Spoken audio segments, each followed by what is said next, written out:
if I've got a race that weekend and I know I like the track that I'm competing at, then I definitely will go in with a little bit more confidence. I think knowing that you're in a stadium where a historic event has taken place, I think that would definitely help improve the sort of experience competing.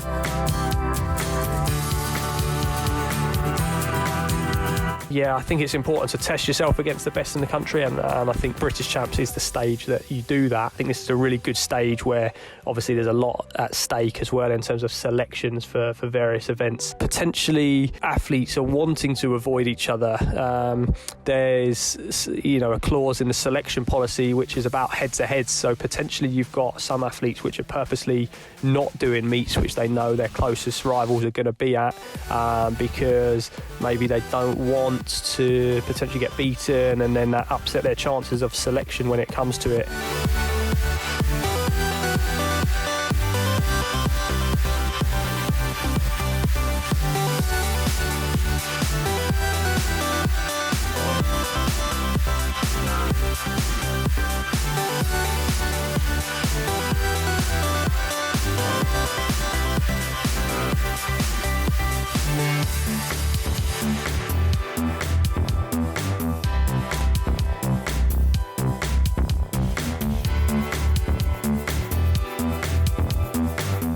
I remember racing someone who had a personal best of sub 50 seconds over 400 metre hurdles for the first time, and I was pretty in awe of those athletes, and the experience there was vital to my progression, and was really really important for me. I know we can't have competition on the TV every time, but being live streamed on platforms like Vinco Sport as well, I think are really key and important, so that athletes can watch their race back and see it and almost analyse it as well. So that's really cool, especially just being on the start line and having the cameras go across one athlete at a time at the beginning. I think is really good, and especially for young athletes that would be really exciting for them. The London Olympic Stadium, knowing that you're going to compete in an Olympic stadium as well, for me I'd have been on a right buzz, and being in a stadium like that where the wind is going to block out any of the stands are going to block out the wind, that would really help as well,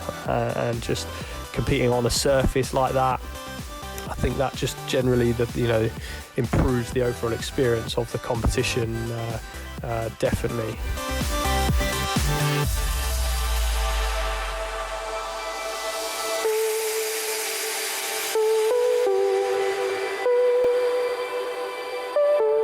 In the sport of athletics, it is so easy to compare yourself with other athletes. If you're not, it's there in front of you. You've either come first, second, third, fourth, or wherever you've come. So it's different to other sports where you might have a team sport like football where, you can have a bad game, but your team overall wins. So, there is no hiding space. You could come last in a race, but you could run a personal best, in which case actually that should still really be a positive experience for the competitor. Emphasis should really be on the individual performance, and focus should be on self-improvement. Competing internationally is the one that everyone thinks about, getting that GB vest, getting that England vest. So definitely having more opportunities for that, I think would be really, really good, really, really motivating, and really sort of inspirational for the teenagers and to keep them in the sport, definitely.